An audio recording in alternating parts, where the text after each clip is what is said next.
Hey everybody, welcome to our latest Sabian Education Network webinar. I see everyone jumping into our room here. Um, it's a lovely day here in New Jersey where I and my guest are both sitting right now. Um, I'd like to give everybody a minute to come in. So thanks so much for being here. Just while everybody files into the virtual room, a couple of little housekeeping things. As you know, you can type in your questions as Rob and I go through the presentation. There is a SEN event in Philadelphia this Friday. It's a live event with a terrific panel. It's Dom Famularo is coming down. Sherry Maracle is our host.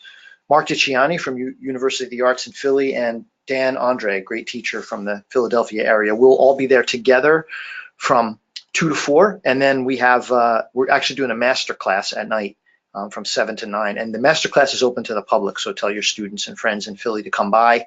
You can watch Dom beat up on me and Sherry. We have nothing planned. We gotta let him just do that to us. And then next week we have the great Jim Toscano doing a webinar on Sibelius drum notation because that's been requested a lot. That's going to be next week, I believe, on the 24th. So, all right. So today I'm really thrilled, happy, and excited to have somebody who's not only been a mentor to me, my boss, a huge factor in my life and career in the music business, but a guy who, because we've become friends and we worked together for so long, that I forget what a titan he is in this industry. A guy who I've heard his name since I first started playing drums, Mr. Rob Wallis from Hudson Music. Welcome, Rob. Hey Joe B from New Jersey. So, um, so obviously, most of you here, I'm sure you know, as I did, Rob's name from DCI Music Video, where he essentially put the idea of watching drum lessons on video on the map back in the early days with Up Close with Steve Gadd, and then continuing on, I saw videos with Simon Phillips, Dennis Chambers, Greg Bissonette, the Buddy Rich Scholarship Concerts with Neil Peart, and all these amazing drummers. And also, I knew Rob from his co-ownership with Paul Siegel of Drummers Collective in New York City. And then over time, Rob eventually sold DCI Music Video and began making drum videos for Warner Brothers and was a consultant with Warner Brothers. And then went on to form Hudson Music, which is, as everyone knows, the greatest video education drum company in the world. And in recent years, Rob, I can't forget, he's a very active player. He's still playing all over New Jersey, actually playing more now than he's been for years, and playing with we play with a lot of the same people around New York, which is really fun. And so he's a great drummer, has a lot of professional playing experience. And on the cutting edge side, has developed the app Drum Guru, which is one of the best educational apps where you can download individual packs of lessons from some famous drummers, actually, who have done very little other educational content, like Mike Portnoy, Chad Smith, Steve Gadd. And we've also been partnered in deploying some digital curriculum for universities. And so it's been my privilege and pleasure, Rob, to work with you on all this stuff. And welcome to the Sabian Education Network. Yeah, likewise, Joe. Thank you, and thanks for having me here. It's been a lot of great experiences and memories. Really thinking back, preparing, mentally to sit and talk to you like this. We sort of converse on a different level. Almost daily, but to do this, I wanted to kind of change gears and give it some thought. And yeah, it's been a great ride. It's been such a pleasure working with you, and the quality of your work and your work ethic. I mean, just the fact of you doing this amongst everything else that you do, working for Hudson, working for Sabian, playing, touring all, schlepping your butt all over the country these days on weekends and weekdays and flights missed and bad weather, and I don't know. I say to people, I think there's more than one Joe Bergamini running around, for better or worse, for better or for worse. Talk to my wife about that last part. Your time management, I mean, I know there's probably a bunch of drum teachers that are watching this or will watch it, and I think it's a real testament to organizational skills, and time management was something I wanted to ask you about. But really, it's an incredible career that you've built doing what you do, and maybe it's something that we want to talk a little bit about is kind of career development for teachers themselves, and how and what do they counsel and sort of advise for their students. I think it's a topic that comes up when I meet with guys. A couple of weeks ago, being a new resident of New Jersey, having left New York, I got with a couple of drummers. I said, hey, let's have lunch, and just invite a few drummers. I knew a couple guys. I said to them, invite some of your, friends if you think they may want to sit around and talk about, lug nuts and tension casings, Right. and we just, had a drum, kind of a drum talked about music, life, drumming, and whatever. But that question always, does come up about them asking me questions kind of about my career, which, and I think everyone in this business, their career is, there's no road, there's no path you take. Like if you want to be an accountant, you go to college, you get your accounting degree, if you go to grad school, whatever, and get your, higher level degrees for accounting, and then you go work either for yourself as an accountant or in a firm, and there's a path, and Right. you have an idea, what you're going to be doing, every day for a long time, provided, you just keep doing it. And I think what we do as drummers, educators, teachers, clinicians, authors, I think because of the way of the world, you have to do a lot of different things to make a living doing it and piecing together all the parts. And you're the perfect example of that. Well, thank you. What you do now.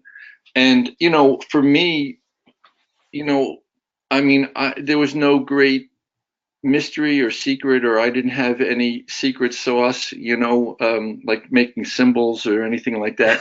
I just kind of, put one foot in front of the other, and, along for many years, with my business partner, Paul Siegel. And, we dove in, and I look back at some of the decisions that we made, and budgets that we had to approve, and the overages on budgets. And I kind of look back and say, wow, how did I ever have the nerve? How did I sleep at night, doing some of that stuff? Because we were spending, in some projects and some of the live events, really big, sums of money. And, the businesses were always, they were more than labors of love, but they weren't, we weren't working at Apple, where, they were printing money. Right. And I kind of look back and say, boy, how did we sleep at night? We at one point we had a staff of in the old DCI days, kind of at its peak in the late 80s, we probably had 20 to 25 full and part-time people working, and for me that was a lot. It was a lot to oversee, and know that every week we had there were people and their families that were relying on us for their paychecks, and you have to be able to get used to that, and kind of sleep at night, with that. So, Yeah. but yeah, it's what I do say to people is follow your instinct and your heart, and do it the best you can do it. I tell my kids, when they were young, they're older now and they're all doing their thing, and thank God, they're doing good things. But I always told my kids, whatever it is, if it's making a donut, make the best donuts in the area, and you got to find that thing that inspires you to get out of bed every morning, because there's a lot of mornings in your lifetime, and you got to have the energy, and doing gigs, and you get home late at night. Now I gig Sunday night in on the border of Connecticut, New York, and then drove down to the shore 2 hours. I got in, in the wee hours. I was the only one on the highway practically. And you got to wake up the next morning and hit it, because there's a lot of things. I had a meeting in Philadelphia for a project I had to go to, and, get in the car and drive another 2 hours, the next morning. Yep. But, and For I'm sure. kind of rambling on here, but, it's really, I think, a blessing if you can find that thing that rings your bell in the morning. Like I said, there's an awful lot of mornings in a lifetime. For me, one of the things that I say, and we can change subject in a minute. I'm kind of rambling maybe, but one of the things that I do say to people is, finding that, what we do, it's really not, I've never viewed anything that I've done professionally as a job. It's never been about Monday through Friday, 9 to 5 for me ever. And you as well as anyone, I might send you an email at 11, 12 o'clock at night, or you might send me an email at 11 or 12 o'clock at night, or from an airplane if there's Wi-Fi, or you're editing a book and you send me the chapter when you land and you have Wi-Fi service. I know for you it's the same thing, and I know for all the guys. I mean, I've talked extensively with Steve Smith about it, and just the guys that I've been fortunate enough to work with and really get to know, behind the curtain how they live. Yeah. And it's not about a job. Steve Smith, besides Journey, when he does his own thing, he books the flights, he books the hotels for vital information. He makes sure the van is going to be in London at the airport when they land, so they can get to Ronnie Scott's that night. And that blows my mind, beyond, because not only is he playing at a ridiculous level and practicing constantly and being a father and a husband and trying to enjoy his life, but he works like, to me, there's like three Steve Smiths. There's like a drummer, there's the educator, there's the tour manager, and it's amazing. And I know Steve well and know what I'm talking about, but it's never been about, oh, it's 6 o'clock, I can't work anymore. Look, we all have life things and we got to go places, or you have to be at your kid's birthday party on Saturday at noon, or coaching a Little League game on Saturday morning at 9 o'clock. And actually for me, I stopped playing drums for a while because I wanted to be a Little League coach and share that time with my sons. And it was, some of the best memories of my life. But now they're older. I'm not coaching the league anymore, and I'm playing drums again, which is also some of the best things going on in my life. And I've been fortunate to be able to blend those things. But it's always about, I get up, check emails. If it's Sunday morning, I'm posting things. If it's a promotion that we're running, I'm making sure, I'm hitting Facebook, and you just do the thing. I don't even think about it. It's like, oh, someone needs an answer. Someone's working on a project, they're editing, they're writing, you just do it, So anyway, a long-winded, I don't know, answer to something. No, that's great. I know you have so much wisdom, and thank you for what you said regarding me. And actually, you touched on the place I wanted to start with this, which is everybody here, everybody watching. I was going through the attendees list as you were talking, Rob, and these are all dedicated musicians and teachers. Many of them are friends, and you touched on a thing. I want to spend a good amount of time on you and how you got to where you are, because I think we're all interested. Everybody watching this teaches and plays, and we all have to be entrepreneurs. We all have to juggle a lot of different things, and I think it's easy for people to understand that you have to be a good player and you have to know what you're talking about when it comes to teaching. But sometimes I think on the entrepreneurial side, musicians don't. Some people have the talent. Some people like to sweat the details. Some people don't. So let's go back and get a little history from you. So you started off, did you not, as many of us did, as just a guy who wanted to play drums and do it for a living, right? Yeah, I started playing when I was, 10 years old. And, I went the path that a lot of people did, especially maybe back in those days. I got my snare drum and I had a teacher, and I would work on my rudiments on the drum or on a pad.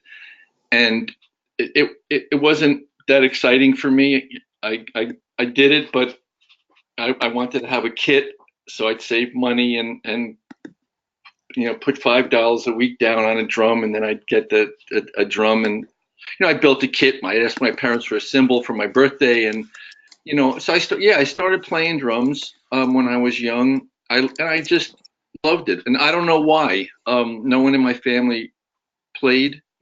My father was in retail. He owned a local 5 and 10 store Mhm. in a little town that we grew up in New York, Dobbs Ferry, New York. But I just started playing drums and loved it.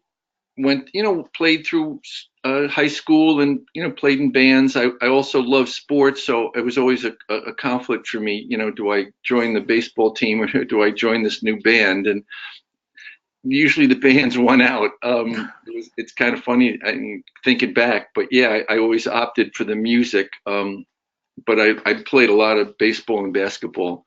Right. Um, I guess I knew college was important to go to. I didn't really know exactly what I wanted to accomplish at college. So I got in a band and I played a lot. I went to the University of Florida in Gainesville. I was a Gator, and played a lot, and was in a pretty, well-known band at the time that we in Gainesville. Wait, Um, Rob, did you go to school for music, or did? No, I didn't. I took some music programs for the first 2 years. The school had a really good jazz big band, and I was in the big band. I brought my drums down to school. My poor father had to drive a car down that was packed with stuff on the roof, like with rope, and it was like the Beverly Hillbillies coming to town.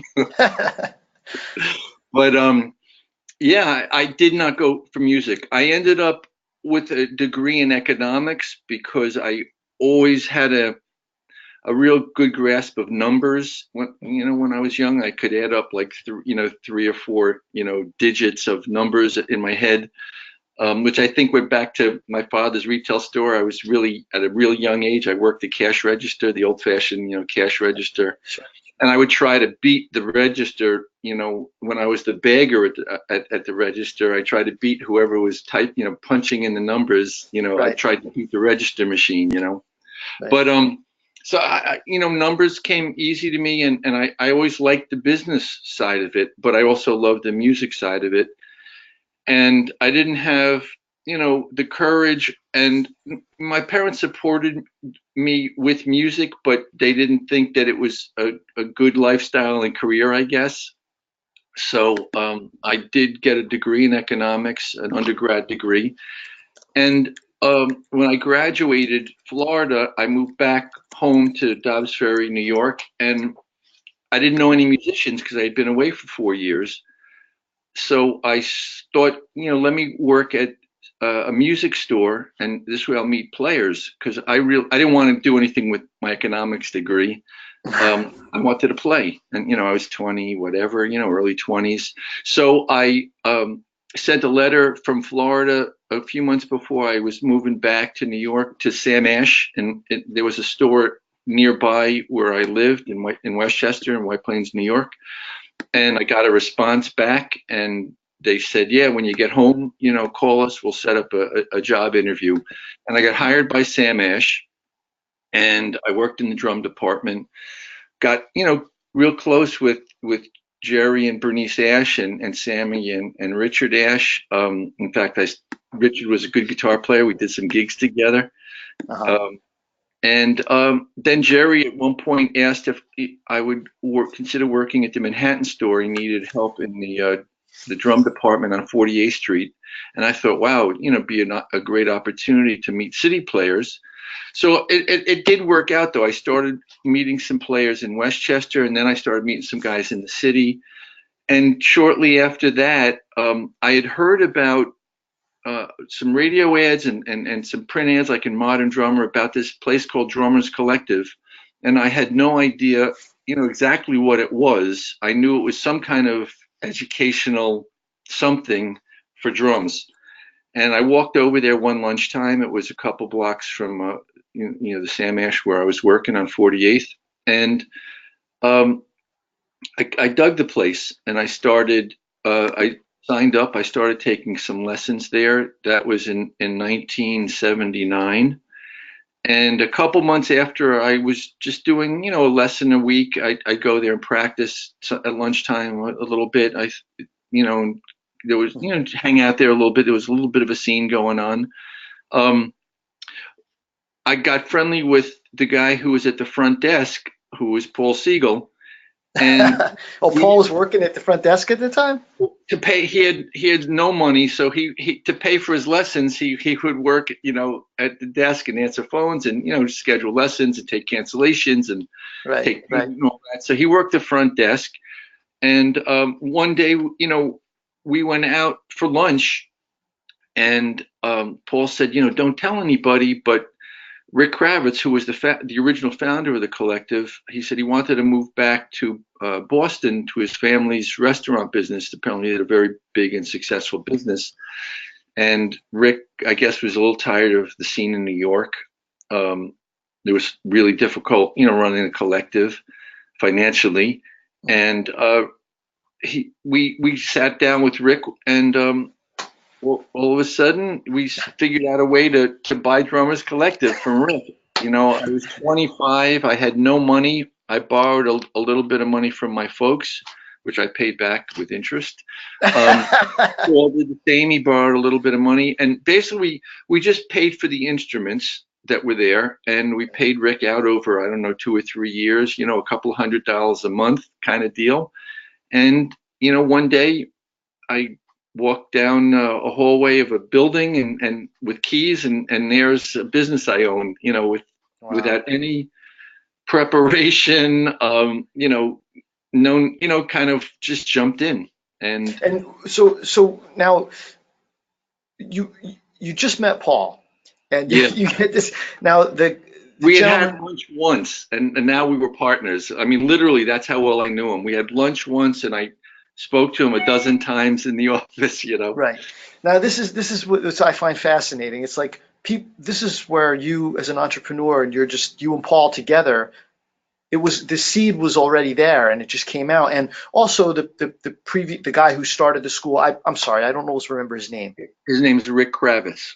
So when Rick, because he wanted to get out, it was also the timing of Rick wanting to get out, but also it sounds to me like he was wanting you guys to do it and patient with you rather than looking for the Yep. most money and saying, I want all the money, I don't care. And so, right, that was a Yeah, I mean, I think there's probably not a lot of people that had eyes to own a small drum school in Manhattan.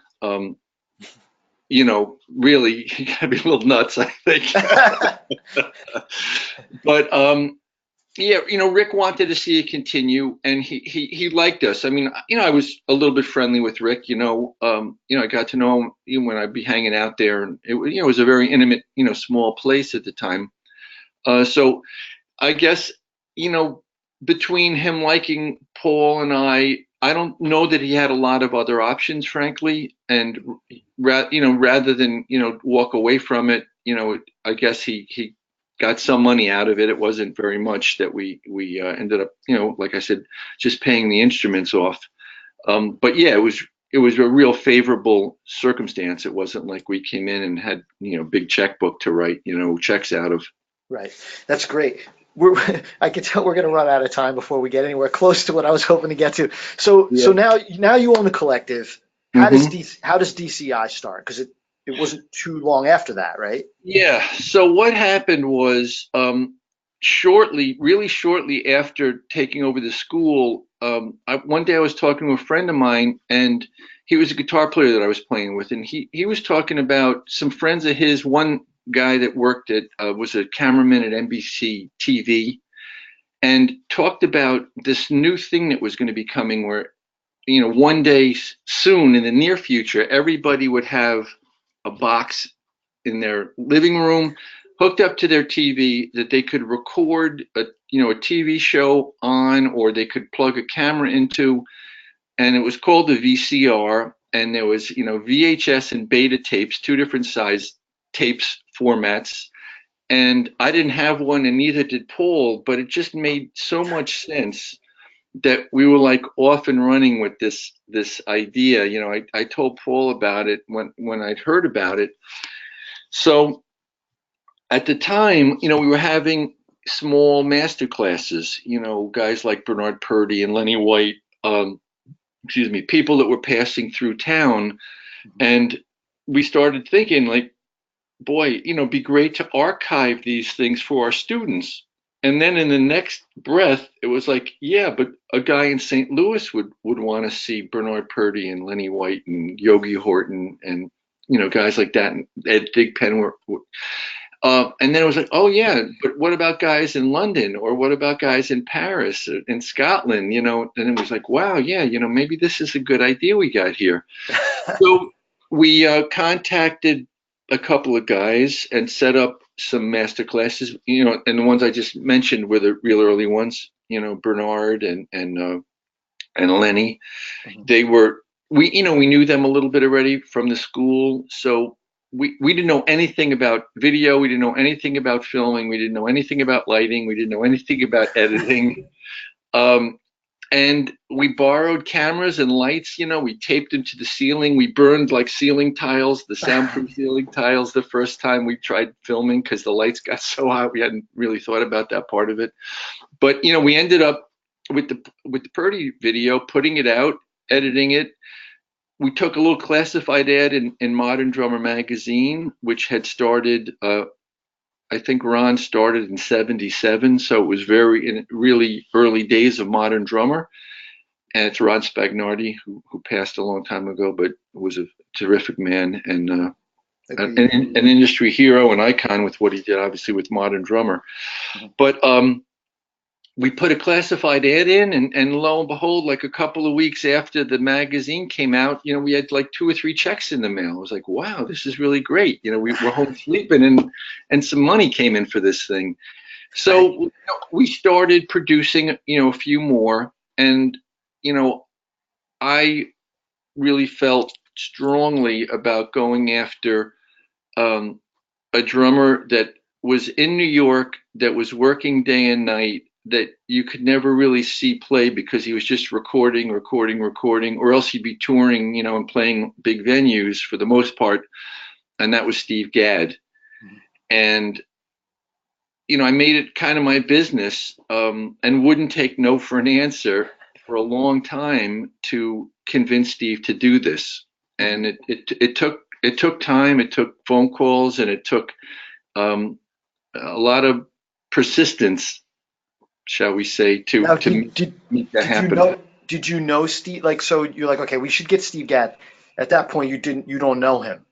I didn't know him from Adam. I had gotten his phone number, and I don't remember if it was through there was a phone service that all the musicians in New York used called Radio Registry. And I may have left him a message, and maybe he called back, but I got his phone number, and I just, consistently called him. And, he was really, nice when we'd speak. This was, it went on for a while before we even met. And then finally, one day he said, yeah, okay, let's meet. And I met him at this little bar on the corner of 30th and 8th Avenue called the Molly Wee Pub, which is still in Manhattan. And this is in 1980. It's still there. Wow. It was like 5 o'clock. I went down there, and because it was a couple doors down from where Steve was living at the time. It was on 30th Street. And I'm waiting and waiting. I'm having, the soda, whatever, beer. And all of a sudden I see the door open and Steve comes walking in, and my heart is like beating out of my chest like that, because I'm meeting the guy that inspired me like, no one else musically, and still does, and is still, my musical hero, and,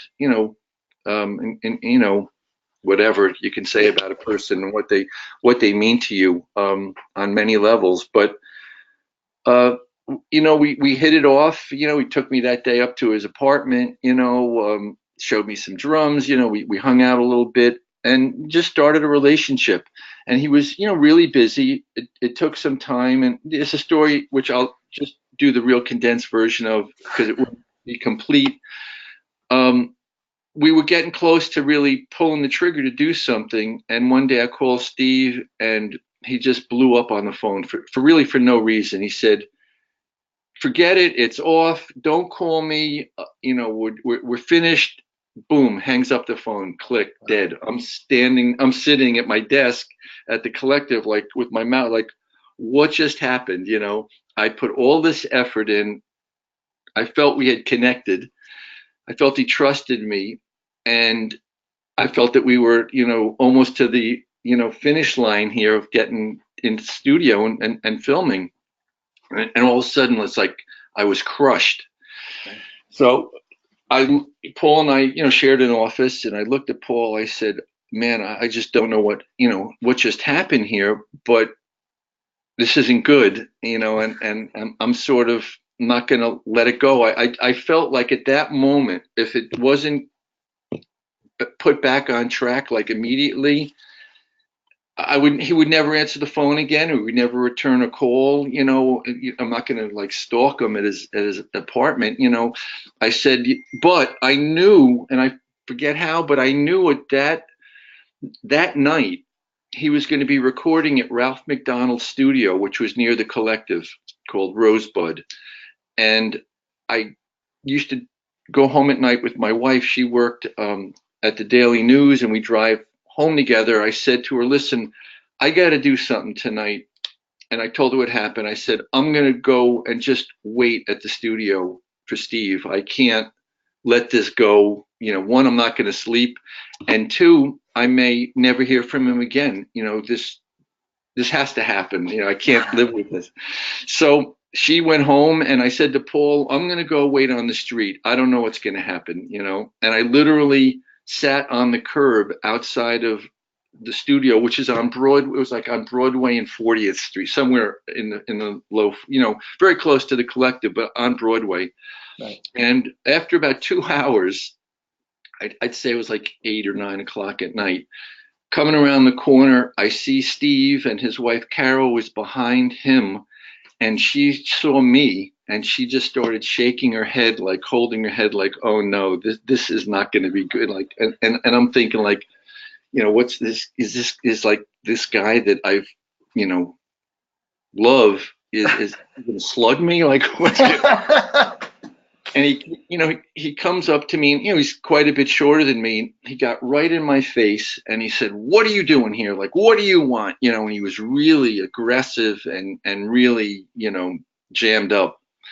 And I said, "Listen," I mustered up like all my strength. I said, "Listen, I'm not letting you, hang up the phone, walk away from this project. We're so close to getting this done. It's going to be a great thing for you. It's going to be really important for people, drummers all over the world. And we got to talk. Whatever is the problem, tell me what's the problem." And I didn't back down. And he looked at me. He said, "All right, well, come upstairs with me." And he took me in the studio, and like my heart, I was like shaking, And I remember walking in, and it was, Marcus Miller and Richard T. and I think David Sanborn, Ralph McDonald. It was like the absolute A+ team of teams. It was like the all-stars of New York at this session. But my mind was so wild. I wish I remembered more of the music, because I'm sure it was, could have been like a Bill Withers record, just Right. the two of us, which Ralph produced. I mean, it was something, serious, musically. But that was the turning point. After that, Steve respected me. It was just a bad day. He was probably exhausted. The guy literally would work around the clock. He'd do 2 or 3 records, in the day, and then in the morning he'd do some jingles. And he had drum sets that were kind of piggybacking around Manhattan. He would just get to the studio, record. The next set was going to the next studio. And he was an absolute, and probably still is an absolute workaholic. Mhm. But just so he wasn't worried about, correct me if I'm wrong, he wasn't worried about, you hadn't upset him with the business. He just felt overwhelmed, and he wanted to get away from it, and you had Yeah, to kind of talk him back. yeah. I think that's probably the best way to put it. He was just, busy, tired, and just, it was just a bad day, and I Right. happened to come at a bad time. I just want to say, having worked with you as long as I have now, from not only did you say, look, I got it, I have to make this happen. I can't let it walk away. But at that moment, then you had to, again, engage a skill that you probably never trained for, probably never expected you'd have to do, that I think we both have learned, is to try to basically, it's almost like I don't know if you want to call it, he's not your friend then like he is now. Artist relations, human resources, managing people, managing a conflict, getting him comfortable again, which I know now that you're great at. Um, you know, I've tried to learn this skill myself, but when you're presented with something that's a conflict and it's business related, you might be all jammed up inside and you might have your blood pressure, blood boiling, but you can't, let your emotions get the best of you when you're trying to solve those problems. It just leads to more, you know, it can lead to things blowing up even worse. So Yeah. you kind of instinctively knew that, and then you made Up Close was the product of that, right? Yeah, yeah. Then things, I mean, it was no looking back after that, I Right. guess, and maybe he appreciated the effort and the extent that I went to, and he saw how much I wanted to do it. Maybe that also impressed him. We never really talked about it. It's funny. I'd like to talk. I'll have to ask him about it next time we see. We never um, really talked about that night. Um, again, that I can remember. right. So Rob, just watching how fast time is going by. I know. Um, I so, know. so DCI, I could ask you so much about it, but I think most people do know the well-known, not just the drummers, but the other famous musicians that you worked with. But I do because everybody watching knows Hudson music so well. I do want you to fast forward just so we don't run out of time on this. Yeah. Talk about how you started Hudson Music, because at that point you did not own a publisher anymore. You were working for Warner Brothers, right? So what happened at that point that made you start Hudson? So what happened was, Paul and I started working with Sandy Feldstein, who was at Alfred Music at the time. And I didn't know Sandy, but we met, maybe at a PAS show or a NAMM show, and we hit it off. He was, a wonderful man, and a real mentor to many, many people in the business. And I just have to interrupt and say it's so great. Anybody who's paying attention from last week when we had Dave Black on, yeah, Sandy, right. Sandy was Dave's mentor, and so everyone Big time. remembers Yeah. Sandy. We all remember him so fondly. Such an important and great guy.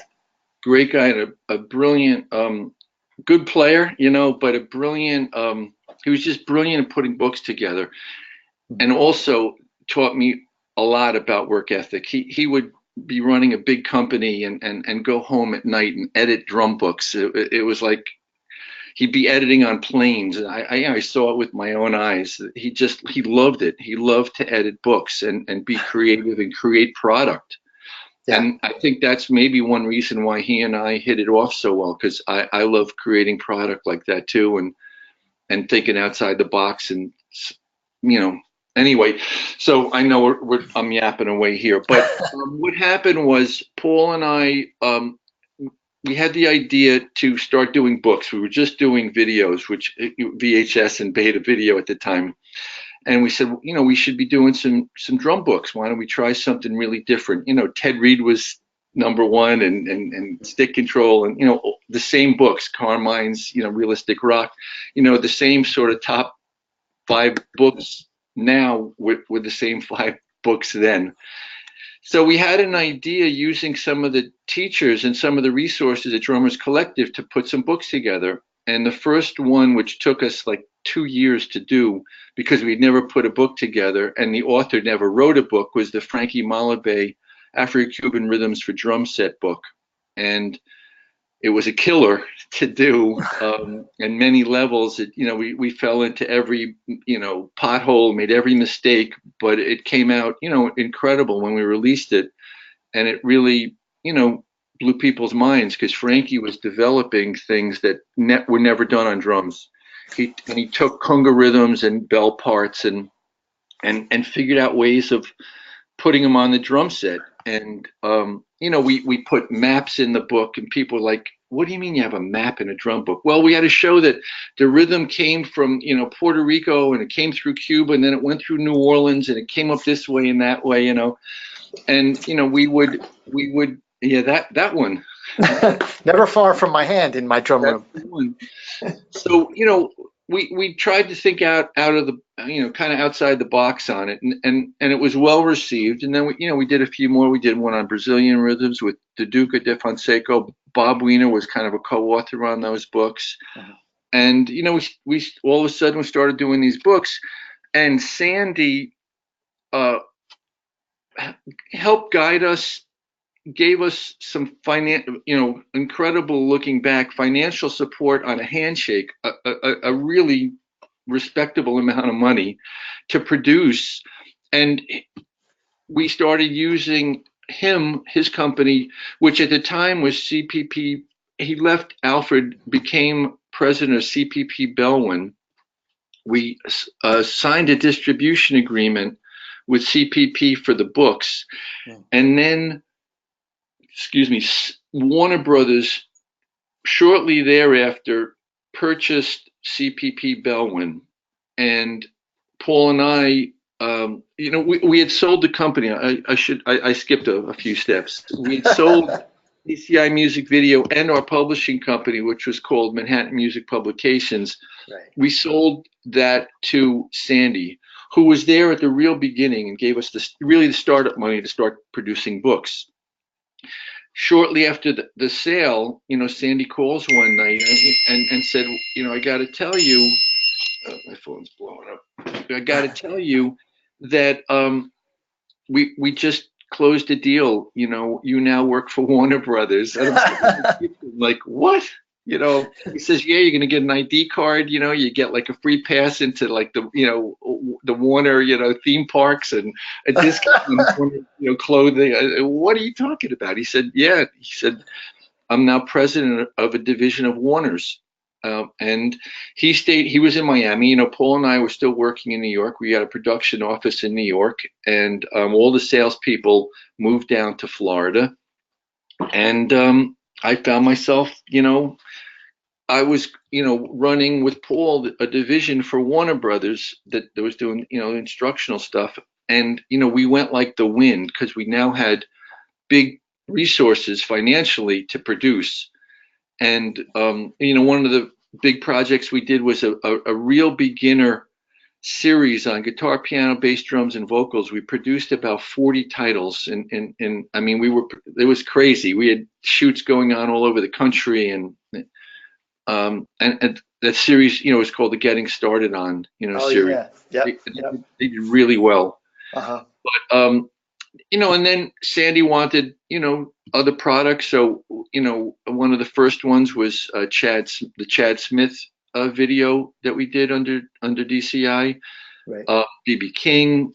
There was a quite a, massive catalog that we did because we suddenly had funds to be able to, really roll this thing out and, be working on multiple projects, at once. Right. That's great. And so now you're at that stage, and how does Hudson start? So Paul and I had 5-year employment contracts. Everything was really going great. Sandy was a fantastic boss. He was in Miami, North Miami. We were in New York. He'd say, come down when you want to talk. He'd see us in the winter, never in the summer. And one day Sandy got pushed out of Warner's.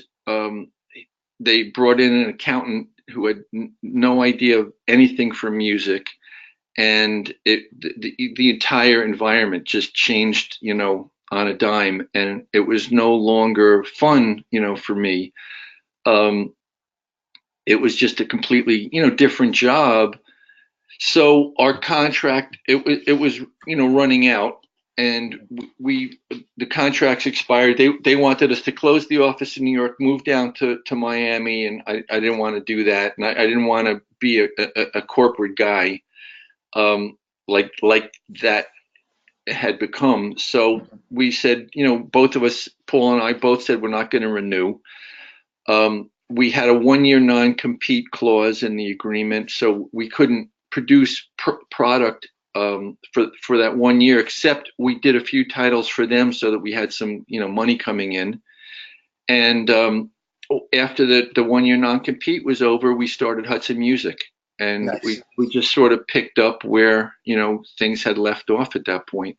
And when you started Hudson, when you were going through that process, and you knew you didn't want to re-sign, but did you reach out? Were there certain artists in the beginning that you knew that you were going to bring into the Hudson fold that you reached out to? And Yeah, yeah, there were a couple of guys, early on, I really always wanted to work with Victor Wooten, so Victor, we were involved with Victor.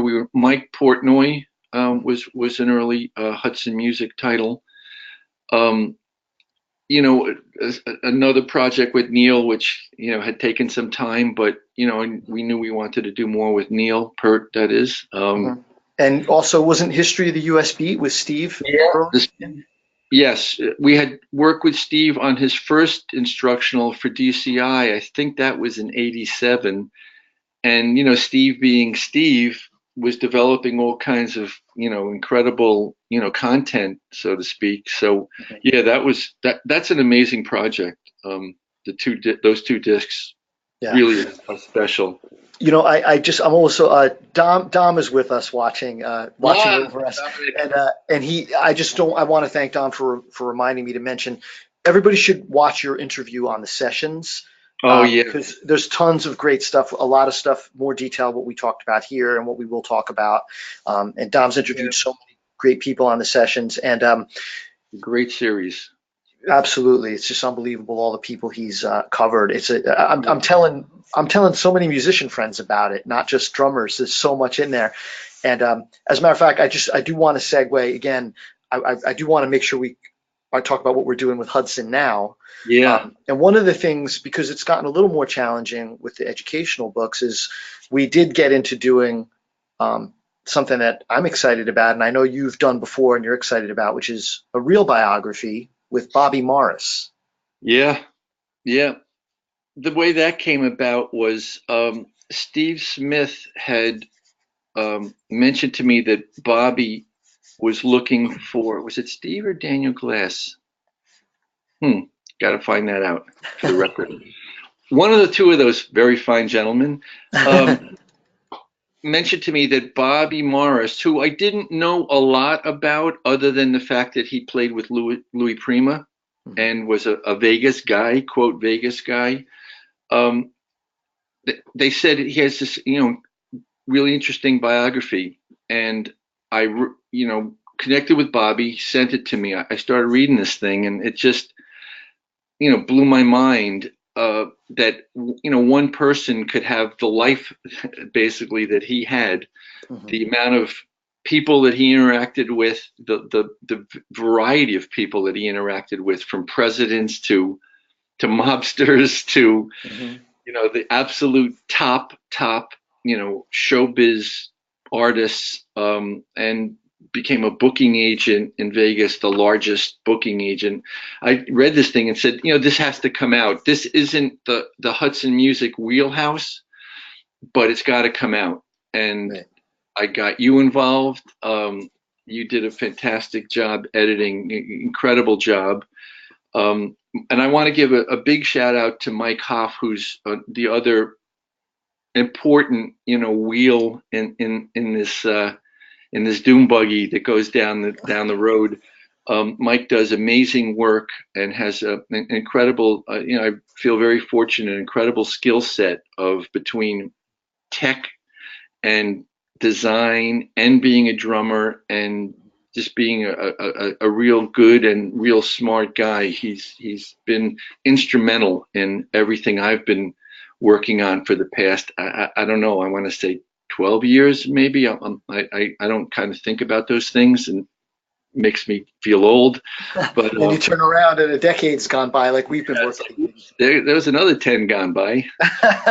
But Mike has done fantastic work. He was very instrumental, in Drum Guru. as were you, as was Steve Smith and like you said, Chad Smith, Mike Portnoy. I mean, those guys were great in the beginning, helping launch that. But yeah, the Bobby Morris book will be out. It's actually at the printers. I just hung up with him right before we jumped on this call. He's excited. He was wondering. He called and wondered, when we're going to have copies. And it should be about a month from now. That's It's great. literally at the printers. So I that's want to, a I want to, hardcover book coming out, and we're now working on another one that'll be out hopefully in the fall, a biography on Buddy Rich. Mhm. And I was just with a Buddy Rich collector yesterday named Charlie Braun, who has 2 rooms in his house devoted to Buddy. It's just mind-boggling what he has. Every record, every cassette, he has walls of magazines and posters and drums and music stands that were Buddy. He has a paper mat that was folded up. I opened it up. It said Buddy Rich stood here. It was like a hotel bath mat that was paper. That oh somebody. God. He has. It's incredible. Matchbooks from Buddy's place, the old club in New York that Buddy had. I mean, unbelievable. So we're using a lot of things that Charlie has in the book. They'll be both online and in the book itself. So um, I spent a day going through that yesterday. That'll be out hopefully in the fall. I'm working on that one now, as you know, Yeah. and it's a great book.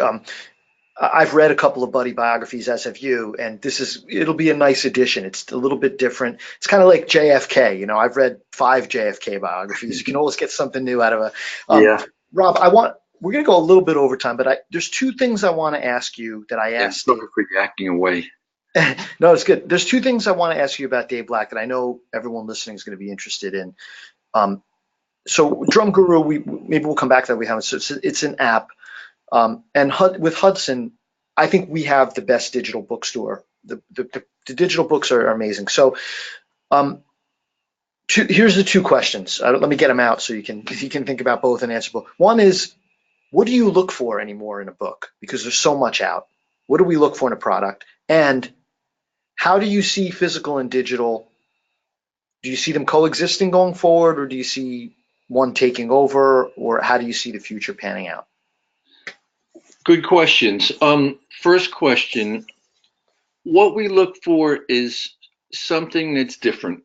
I would say that's sort of the bright blinking light is for teachers or students or authors in general to think about is coming up with something different. We don't need another stick control book, but if you have a really interesting variation on stick control or a certain way to apply some of the concepts in stick control, it could be worthy of a book.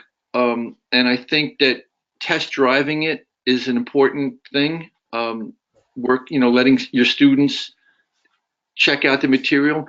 And I do think that a lot of the books that we take on are outgrowths of guys teaching and compiling things that they're working on with their students into a book. And I think that's a great way to naturally let content and concepts evolve. Is working on them with your students and spending time and doing your homework and thinking about something different. And I think that's the number one area. Okay. The days of there was a long period of time where we would kind of really focus on the name. Who was the was it a well-named drummer, because it was a lot easier to market. Marketing a Steve Smith book is easier than marketing a Lesser known person. lesser known person. Then and it was an important consideration. We always think about, well, how are you going to market this and who are you going to sell it to and what level is it at? Is it a beginner book, which is the broader base of the pyramid? Is it super advanced, which is going to be the top of the pyramid and a much smaller audience? So those are the kind of secondary things that go into it. But first is the content has to be strong and really hold water. Right. The second question, what was your second one? So the second question is, I really think for those who haven't checked out our digital bookstore, it's very strong. Right. Um, how do you feel about the future as far as the balance between physical and digital? Is physical going away completely in your eyes? Are they both existing? And where do you think that's going? Um, One, I think that our digital book system is a value added system in that it if the book has any kind of additional media like an audio, play along track or or a video clip, it's right it presents itself right on the page. So if you have your iPad open and you're reading down, the book, and there's an icon that says video, you tap it, the screen pops up right there, and you watch the video, and then you tap it again, and it goes away, and you continue, reading either the music or the text. So there's no fumbling around. You don't have to go online. You don't have to look for a CD or a DVD and be, kind of multitasking. It's right there. You put it on your music stand. You tap the example if it's a play along track that goes along with the educational text or the music example, and it's great. I really do think that digital is ultimately going to win out because it is better. If the product is put together well and is enhanced with multimedia, I think that you can't compare a physical book to a digital book. That's on my philosophical level. I think that people hold on to the physical books for various reasons. And I think, some guys are definitely intimidated. They think, oh, technology, like, I'm not a whiz. I've been teaching for 30 years out of these books. Some people, don't want to change, which I get. Mhm. But we are definitely seeing traction with our digital books. And as you know, um, Hudson has been aggressively licensing product. We probably have a new book coming out every week so far for the next 2.5 months. I mean, Mhm. I think we're about 10 books, sort of backed up. I don't want to release more than one a week. Right. Even that's a lot and very difficult to market. But there's so much good content that's coming up, which is really wonderful. Guys are really being creative and writing some really good things. So there's a pipeline, and Yep. I don't know that physical will ever go away. It may, I don't know if it's the right analogy, Netflix versus, watching, regular TV with channel, 2, 4, 5, 7, 9, or Netflix. I think they have different purposes to some degree, Mhm. but I do think that physical, I should say, I do think that digital is a superior format when you have multimedia involved. Right. A couple of Jeremy Steinkohler, who's one of our authors of this book, Finding the Groove, as a great example. He's a terrific book. He came to us with it. We did it digitally, and so if somebody has a good idea, right now it's actually exciting. It's easier to get published right now because you Yeah. can do it digitally. And if you can come in and you have a great idea and it looks great, and the thing is, we can, even if it doesn't look great, but if the content is great, we can give you the right advice to get it to where it looks good enough. We can help you with that, right? But Absolutely. it's easier Yeah, to get published. it's all like I said before, it's all about the content, really it's a, you know, I don't know what the content is king. I mean, everyone uses it, but it's the truth, and Yeah. it is the bottom line. Um, And I and think, I just want to say what you just said, Joe, is really important for probably a lot of the guys that are going to see this because of the costs involved in a physical book. There's printing and inventorying and shipping around the world.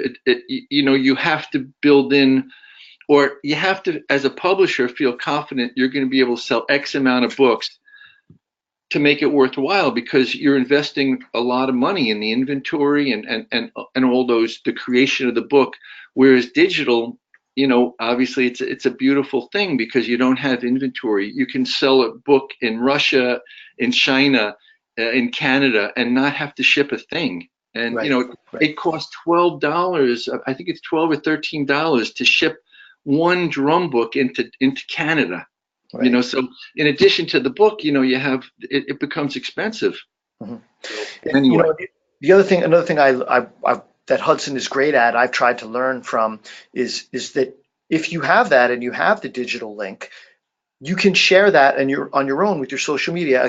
One of our wisdom authors, our good friend John Favicchia, is also watching. John's Elements book. Johnny John Faz. John's been really good at using his social media to consistently, gently make sure people are aware that the book is out there.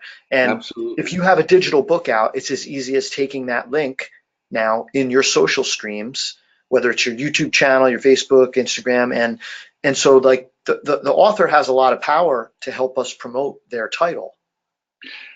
There's absolutely no one to better, quote, sell a book than the author, because he knows why he wrote it. He's the most familiar with the content, and he's, going to be most passionate. And like I said way in the beginning, you don't take no for an answer. The author has, an incentive on many levels to really work that book. Whereas the publisher, like I said, we're releasing a new book a week. So there's only so much attention we can give. And we try to constantly, go back and rotate and make people aware of things. But yeah, it's very easy for the author nowadays. It's one of the blessings of the internet. There's been the internet has taketh away, but in some ways it's giveth. And Uh, that's one of the good things it's done is helping promote, inexpensively. it's leveled the playing field a little.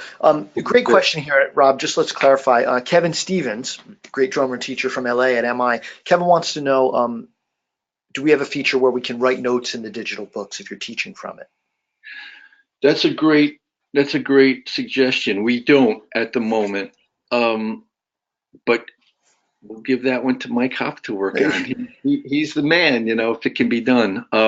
That's a great suggestion. Or there may be some way of attaching an external, note, like on your laptop or on your phone, you have your notepad. There may be a Right. way of attaching that to the book. So yeah, thank you for that suggestion. We'll pursue that. That's a great idea. I think it's a great idea. I still like to date the page, when the Yeah. student comes in. So, all right, let's go.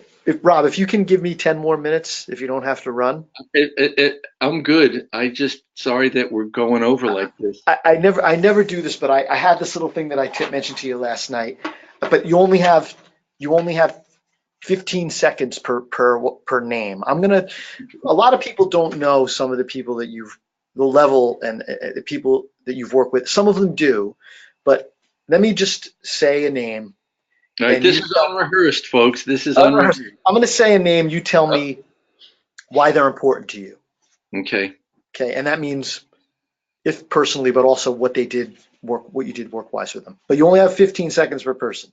Okay. Ready? Here comes Jaco Pastorius. Oof. Um,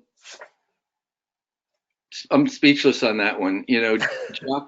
Jocko single-handedly changed the instrument. There are few of those that I've gotten to work with, like Giovanni Hidalgo on conga. I think Steve Gadd was obviously a game changer, changed the way guys played, the way they sounded on recording. I'm jumping around. But Jocko was just a brilliant, brilliant musician, that I was close to and missed terribly, and only wonder what he would have done musically had he not left us so soon. Hmm. Phil Collins. Uh, Great, lovely man. I love his playing. I love his singing. I love his writing. He's an absolute all-around complete package and talent, and just a lovely guy. And really fortunate that I was able to work with him. And that was on a buddy concert, I was right? on a buddy concert. Yeah, Paul and I, he got married shortly after we worked with him. We sent him a really nice bottle of champagne to his wedding. It was in, I think it was in Switzerland. He was living at the time, and he wrote back a lovely note, which I kept. It's a prized possession, Oh, thanking nice. us for sending him the bottle of champagne. That's the kind of guy he is. David Garibaldi. Uh, One of my oldest, sort of drum friends. Also, just nothing but what can you say? He another game changer. You hear him on a record and you say, "Oh, there he is," DG. An incredibly sweet man, very hard worker. As he coins it, he's on the million gig march. And you've done uh, A bunch of projects, quite yeah, a few. Yeah, books, video, drum guru stuff. Yeah, David is just as salt of the earth. Also hardworking, still practices. Every time we come out with a new product, he calls me, "Hey, you didn't send it to me. I need some new stuff." Always looking for new ideas. That's right. David Garibaldi. And thank God he's okay and he's still with Yeah. us. Oh my God. That was. Um, Louis Belson. Ah. Um. I miss him. I get choked up thinking about Louis. Hmm, An great incredible man. guy. Great man, great player. And you were so on the Buddy Rich tribute concerts, you were able Uh, to I just document. saw these pictures that Carlos that they're working on these photos that I posted one. I was very close with Louis. He called regularly. My family knew him, and he was an innovator. I mean, he played with not only two bass drums. There was a thing that he did once. I have a picture with three bass drums. Mhm. He was so far ahead of his time and such an innovator and such. I mean, when you use the word prince of a man, Mhm. there's Louis Belson, and then there's sort of the rest of the world. Right. That's Louis. Hard to describe if you didn't have a chance to experience him in person. What somebody's spirit and vibe and heart was like. I mean, really, really unbelievable. I'll just say, add quickly that thankfully I was able to experience him in person, and I can vouch for him. He's just A one of a kind. one of a kind. Um, a couple of people important to Hudson music. Tommy Igoe. Tommy is a force in many levels and great drummer. One of the most devoted, passionate people I know about education and the importance he places on education and on quality of education. He has a very high bar and he tries to meet it for himself and he makes everyone that he works with, try to meet that bar too. And if you don't, watch out. But Jojo Mayer. he's done great. Jojo, another one, very high bar, brilliant guy. Um, he's one of these guys that is extremely intelligent and sits and thinks deeply, does the research. For the hand video that he did and the foot video, he spoke to all the greats, and really did his homework on those projects. He talked like, for the hand video, he consulted everyone at that time, Joe Morello and Dom and John Riley and Danny Gottlieb, all the guys that are the real hand guys. And he did the same with the bass drum video. An incredibly hard worker, another guy who'll fly around the world and just, he's constantly working and developing. In all the years we've been doing this together, I've discovered how hard it is to create a product in the drum education world that will sell a lot. And both Tommy Igoe and Jojo Mayer did that. Yeah, Groove Essentials and Secret Weapons. I mean, yeah, they hit it. They hit it, yeah. They did. They hit it. They hit it out of the park. Chick Corea. Ah, um, what an incredible period of time that was. It was during the Electric Band era, and the first project we ever did with Dave Weckl was a book with a play along cassette called The Contemporary Drummer Plus One.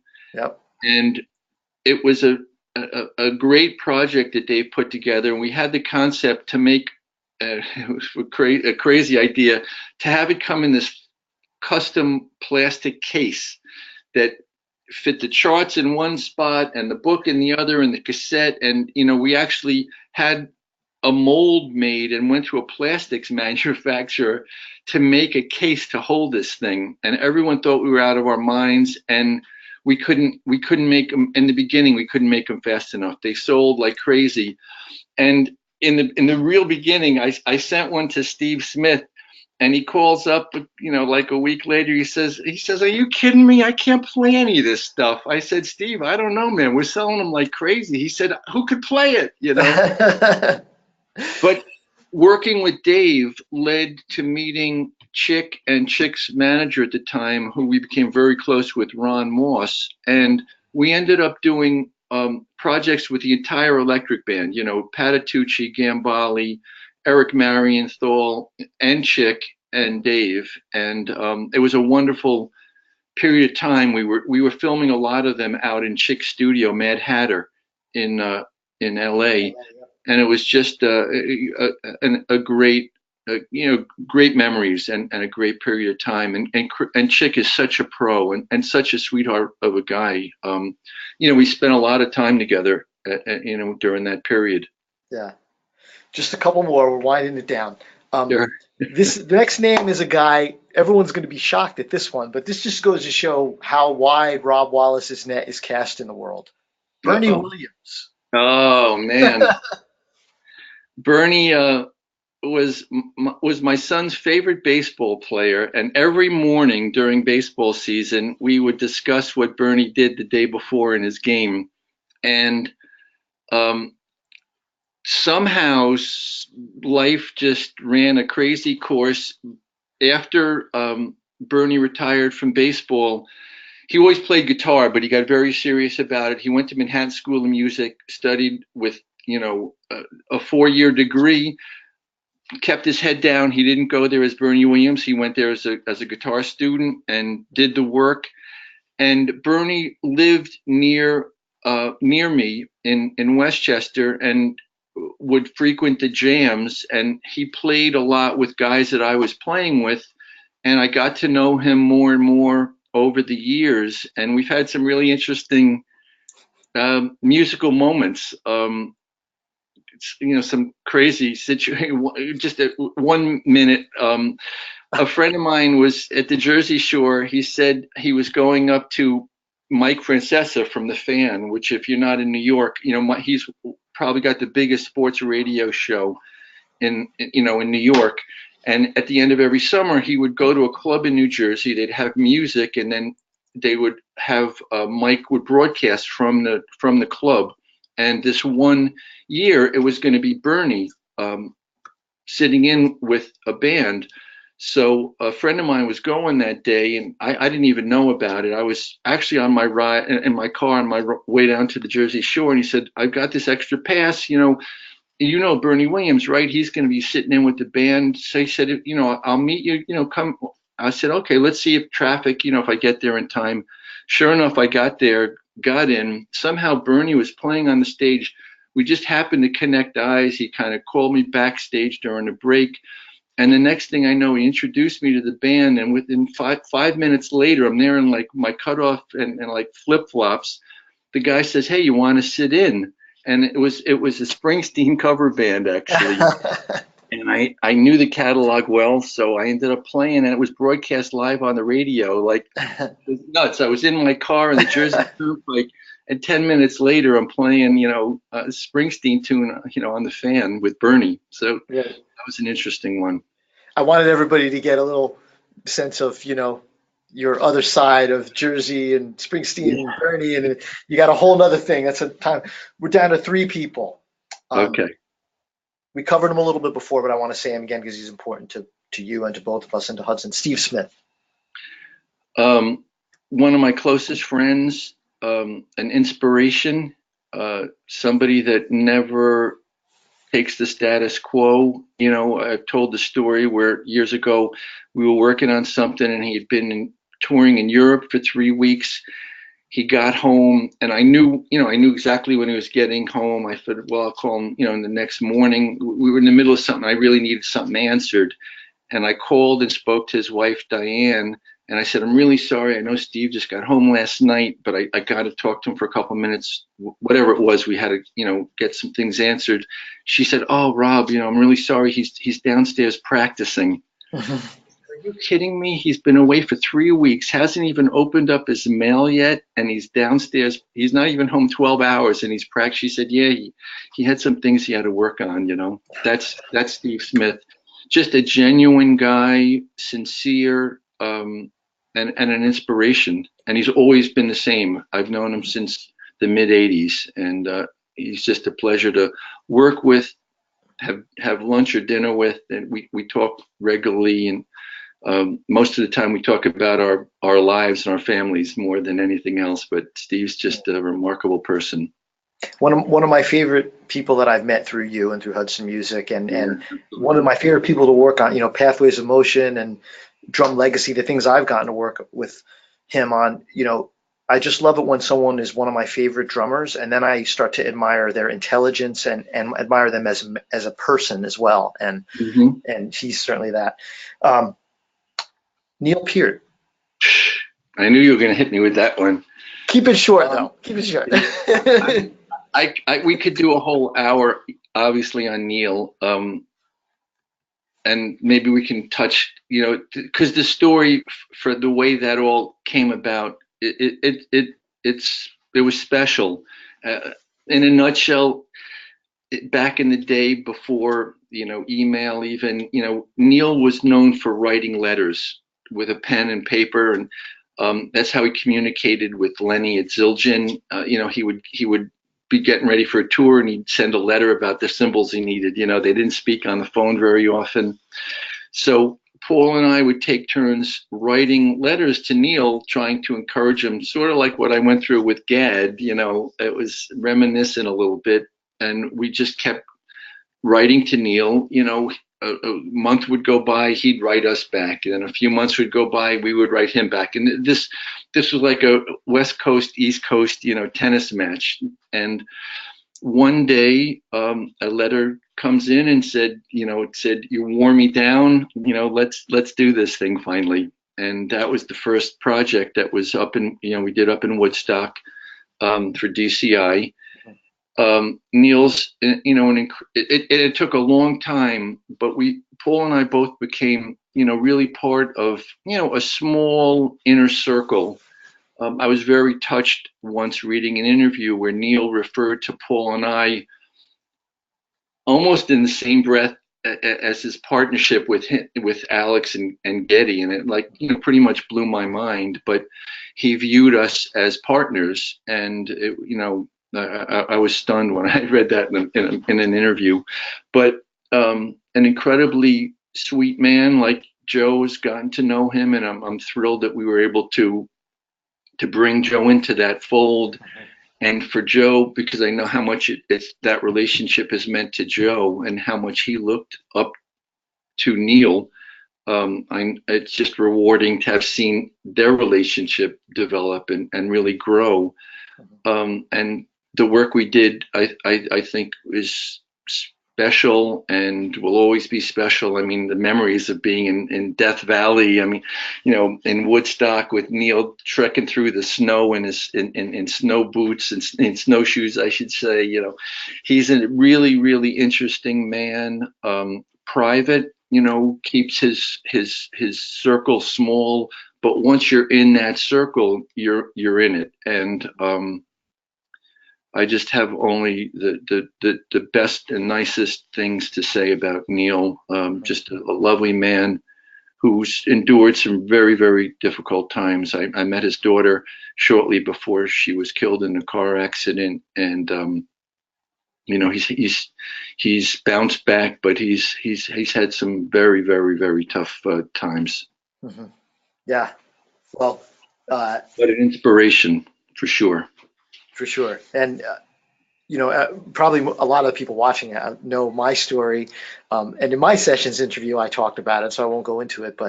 Um, but publicly, I always have to thank you, and I can't thank you enough for, Uh, making the guy who was my hero, the reason I became a drummer and who I never thought in a million years I'd get to know or even meet to become somebody that I don't not only work with, but became friends with. So yeah, I thank you know. again. You can buy. You can buy now. Yeah, it's funny how life works out sometimes, You never know. I tell my kids all the time, like for me, I was just a drummer, and I look back and think about these experiences and these situations. I really sometimes and I guess because I'm getting older now, looking back, I can't believe like, Bernie Williams. Like how did that happen? I'm Yeah. playing. I text with him now. It's like I used to watch him night after night for years playing baseball. And all these guys that you've mentioned, it's just, I was just a drummer in Dobbs Ferry, New York, a little tiny town, and if I could do it, anybody could do it, and I mean that sincerely. There's no magic, there's no secret sauce. It was just one step at a time, and I tell my kids all the time, you never know who you're going to cross paths with in the course of a day. Hmm. You never know who Absolutely. you call or. But I did have one last name before we wrap Sure. up, and that's where bringing it back to where we all started, and that's Steve Gadd. My hero. Mm. Rob, this has been just amazing, man. You've done so much for so many people. Uh, you changed my life. You changed actually the lives of all these drummers who watch these great things. And I'm just, thinking about all these amazing legends that you've not only met, but you've got them to open up and share everything they do with all of us. And you're, we thank you for it. And No. I I couldn't, think, none of this could be, possible without the support of, really the musicians community and especially the drummers world all these years. And, people like you, Joe, and Mike, and people like Dom that do what they do. And it just, I mean, there's a list. I wish we had time, that I could yeah, thank, the amount of people I'd like to thank, but none of it would really be possible without this world that we live in, this incredible fraternity. And I talk about it all the time. There's nothing like the drum fraternity. I've worked with a lot of different instrument, groups, so to speak, guitar players, bass players, horn players. It is nothing like drummers. And it's always a good hang when you're with drummers. You're always in good hands, and that's absolutely. really what made this possible. So Well, thank you. Rob, oh, You. thank you so much. And, you know, Hudson Music is, I knew from a long time before I was involved with Hudson Music. I think everybody watching this can easily see that we do this because we love it. I mean, it's Mhm. not even a job. It's a job, but it's not a job. And it's what you've done your whole life, Rob. It's what I've been fortunate enough to have guys like you and Dom to follow in your footsteps. And I just can't thank you enough for sharing your time with us today and sharing all of your wonderful work with the drummers over all the years. And we look for, you're getting older, but we still got a lot of work to do. So Yeah, I'm don't not hang in done there. yet. I'm not done yet, but thank you. I want to thank all the teachers and drummers and everyone that supports this. And my phone is blowing up again. I I kept you thank here you, Joe. the longest SEN webinar we've ever done. But Oh, geez. All right. Sorry about that. I was like definitely yapping away, but thank you. And thanks everybody for watching and good luck out there. Rob, you're the best. Thank you, and thanks everybody for watching. And hopefully, I'll see some of you guys in Philly on Friday, and maybe we'll have to drag Rob back in here to talk more about the biz at a later date. Yeah, we'll do it again. All right. Thanks, Joe. Thanks, everybody. Bye bye. Have a great day. Yeah, you too. Bye bye. Bye bye.